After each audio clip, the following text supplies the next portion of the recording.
Good morning, students. So we are discussing about the topic actually chemical coordination. So in this chapter we discussed about this various endocrine glands and its secretions and its functions. So accordingly, today we are supposed to discuss regarding this one of this endocrine gland. It's known as thyroid gland, right? So in this class we have to discuss about this location, structure and the secretions of this thyroid gland and its function, right? Okay. So let us go to the class about this thyroid gland. So the thyroid gland location is located just below this larynx. So it is just located just below the larynx. So in the larynx, below the larynx, it consists of the trachea. So this is the tracheal part. And of course, you know what is trachea. Trachea is connected to this respiratory system and it will branch as a bronchi. Then it will be connected to this lungs, right? So here our gland is thyroid gland. So this gland is located in, it's almost like a butterfly shape, they say. And it is located in either side of this trachea. Right, okay. So when we look at this figure of this thyroid gland, it has two largest lobes, right? So thyroid gland is a roughly butterfly shape and it has two largest lobes. Each lobe is located in either side of this trachea. So the center is trachea, the lobe is located in either side of this trachea. Clear? Okay. And in the center, each lobe is connected in the center by this connective tissue is known as isthmus, right? So this part is known as isthmus, right? Okay. It is connected with the tissue known as isthmus. Okay. Then this is a lobe, right? And each lobe is made up of a lot of lobules. So this consists of lot of, so these things we can say as a lobules, right? It's a lobules. Clear? And this lobule again is further subdivided as inside this lobules it consists of follicle cells. Inside each lobules it consists of follicle cells. And inside the follicle cells it consists of glycoprotein. Is it clear? So this figure, actually this is this external figure they say. And this is trachea. Trachea is connected to the respiratory system. In this trachea, it's located. Thyroid gland is located above this. On the trachea, it consists of two lobes, right? And each lobe is connected with this connective tissue known as isthmus, right? And again, it is further subdivided as lobules, right? And these lobules consist of follicle cells, and the follicle cells are made up of gelatinous protein, which is known as a glycoprotein. So that figure, I can expanded figure of these lobules we can observe. Is it clear? Fine. Okay, listen. So this thyroid gland we are discussing now, and the thyroid glands consist of the lobes, and the lobe consists of these lobules. Okay. So now we can consider this as one lobule. Have you got me?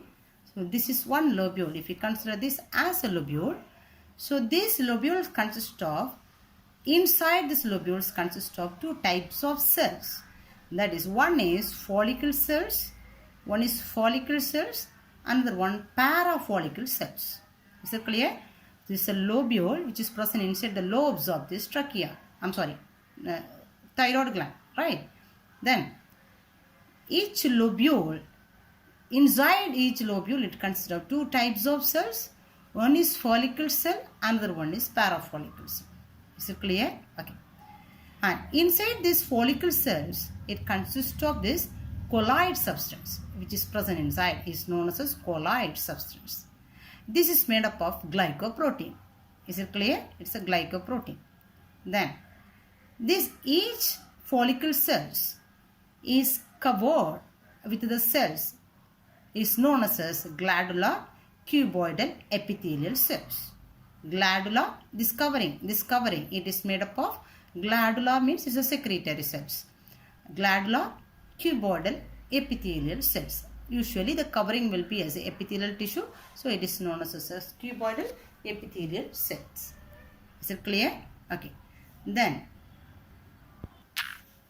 so all these follicle cells together, it is known as acini, right? It's together known as acini, and the singular one is known as acinus. Okay, all the follicle cells are known as acini, and the singular follicle cell is known as acinus. Okay, so each follicle cell inside it is filled with this colloid, and it is made up of glycoprotein.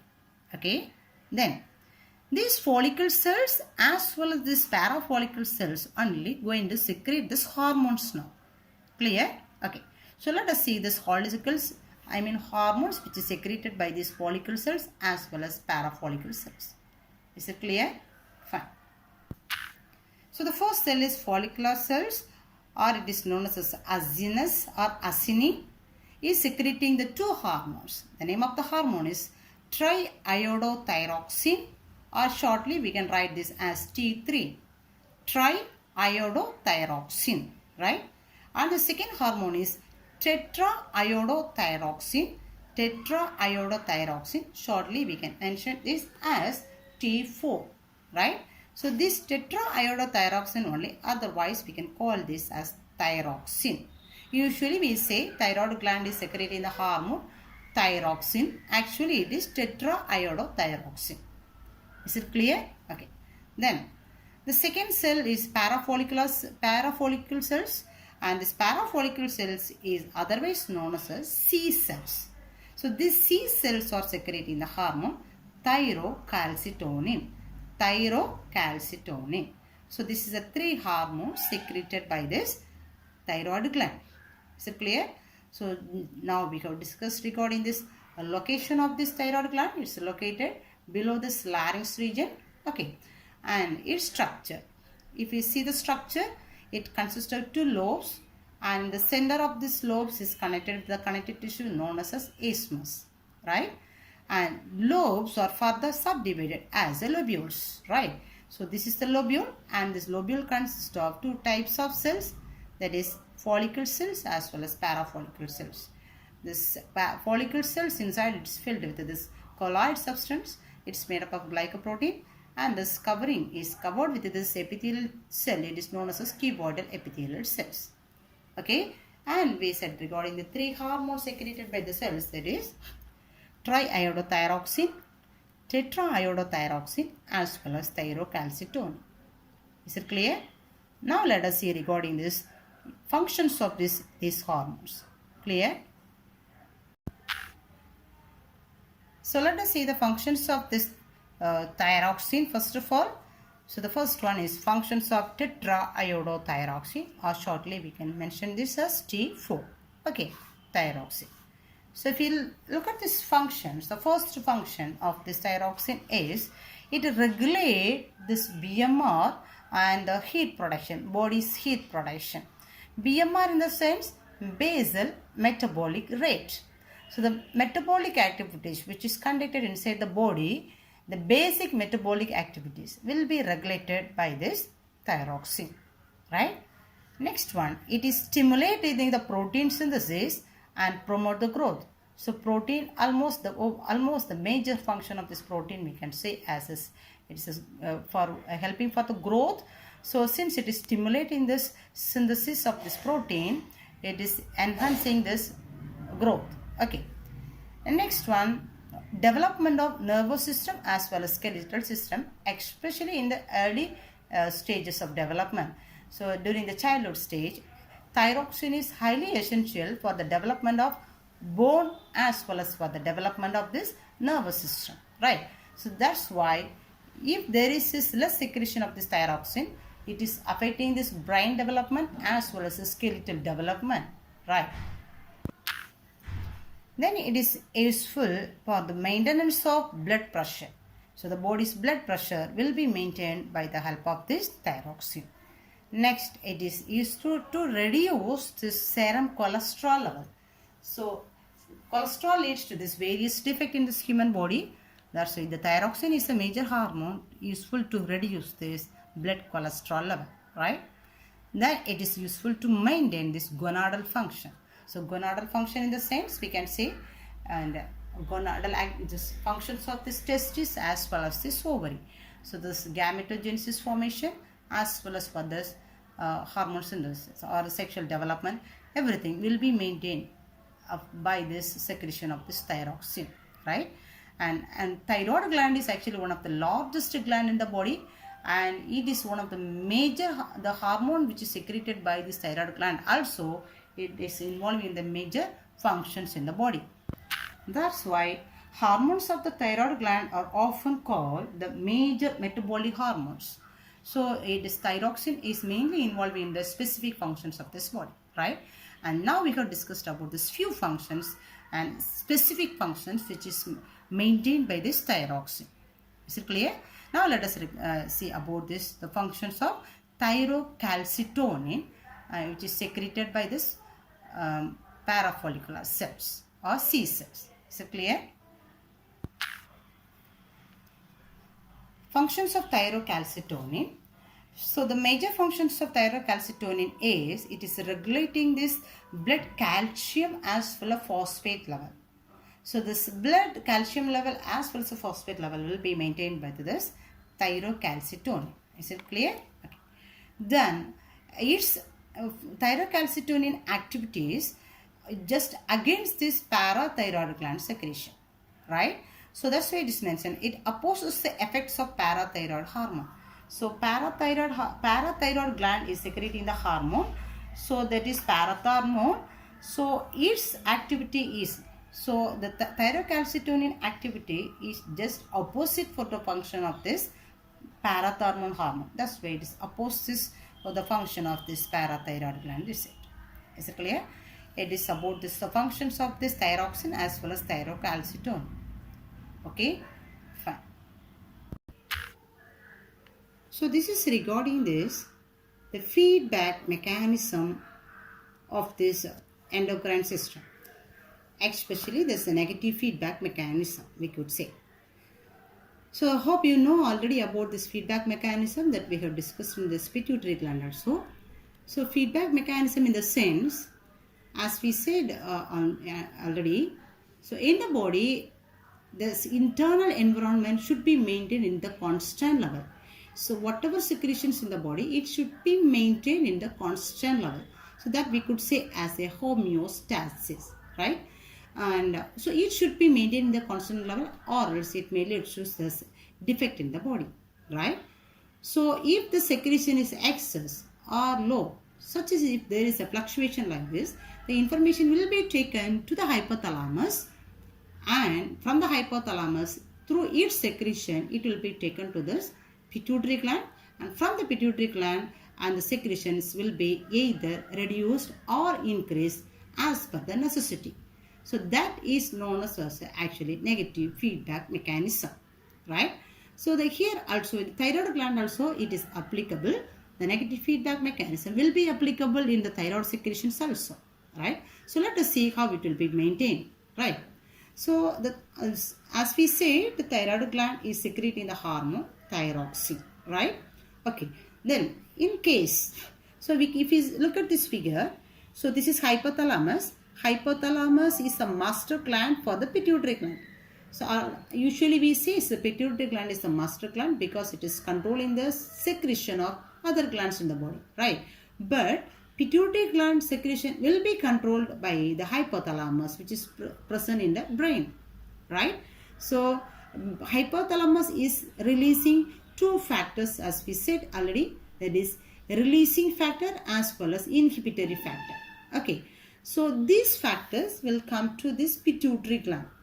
So pituitary gland is already, we said, it is discussing these hormones, and 8 hormones. 6 hormones are secreted by this adenohypophysis and 2 hormones are secreted by the neurohypophysis. Is it clear? So now let us see here. So this is like hypothalamus, and this is pituitary gland, this is thyroid gland.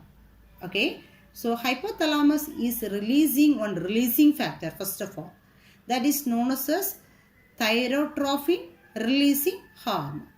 thyrotrophin releasing hormone TRH. So this TRH goes towards the pituitary gland now. Is it clear?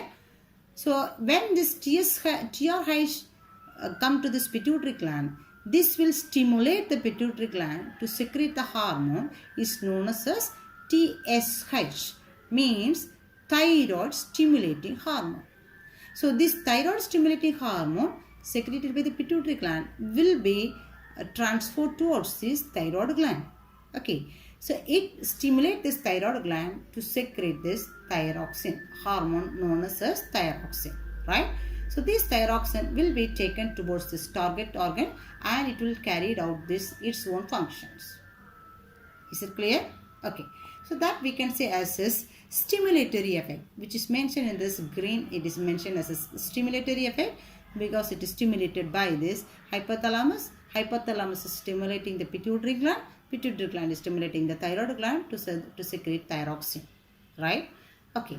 In case if this thyroxine level is excess, it leads to hyperthyroidism and it may lead to hyperthyroidic diseases. Understand? So to avoid this, it is maintaining this constant level in the body. So how it will be maintained? If the secretion is low, the information will be taken to the hypothalamus. So it will send this information to the hypothalamus to reduce the secretion. It is negative. So it will be here actually stimulatory effect. It is released this thyrotrophin releasing hormone. So if it is excess, and this information is given to the hypothalamus as a negative information, that's why it will start to release this thyrotrophin inhibitory hormone. Thyrotrophin inhibitory hormone. So the inhibitory hormone will be taken to this pituitary gland. So pituitary gland will secrete less amount of thyroid stimulating hormone. So this thyroid stimulating hormone level will be reduced and that's why the thyroxine level also will be reduced. So it will be maintained and in a constant level. Understand? So this is known as a negative feedback mechanism. As per this mechanism, the proper thyroxine level will be maintained in the body and the proper functions also will be maintained by the thyroxine, right? Okay. So let us discuss regarding the next gland is parathyroid gland, right? So the parathyroid gland actually there is four tiny its size is very small. So the number also 4, right? So there is 4 tiny parathyroid glands are found in this posterior wall of this thyroid gland actually. It is present on the posterior side of this thyroid gland, right? Okay.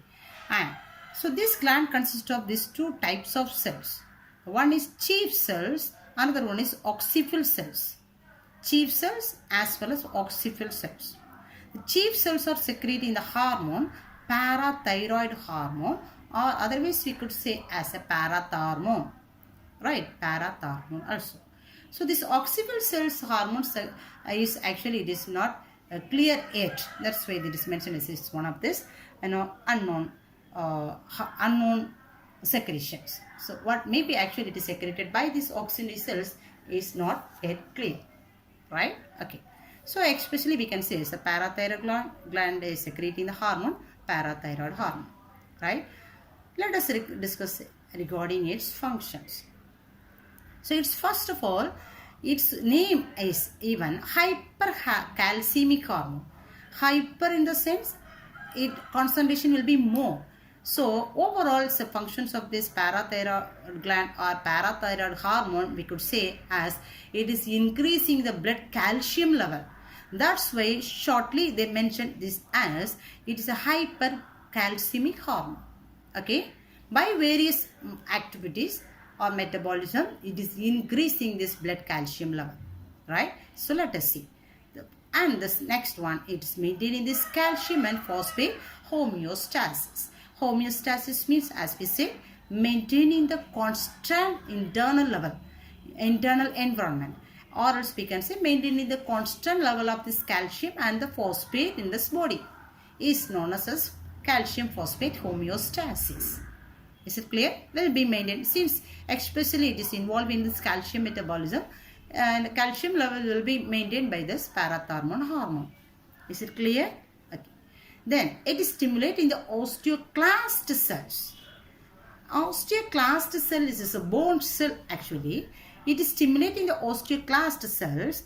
That's why it is dissolving the bone matrix. So when the bone matrix is dissolved, from the bones, calcium and the phosphorus will be left into this blood circulation. That's why we could say it is increasing this calcium and the phosphate level in the blood. Is it clear? It is increasing the blood calcium level already we said. How it is increasing? Because it is stimulating these osteoclast cells. Osteoclast cells. So when this osteoclast cell of this bone is stimulated, it will dissolve this bone matrix. So from the bone matrix, calcium is let into the blood circulation. Is it clear? Okay. Then it is involving this reabsorption and excretion of phosphate in renal tubules. What do you mean renal tubules? Renal tubules is present in this nephron.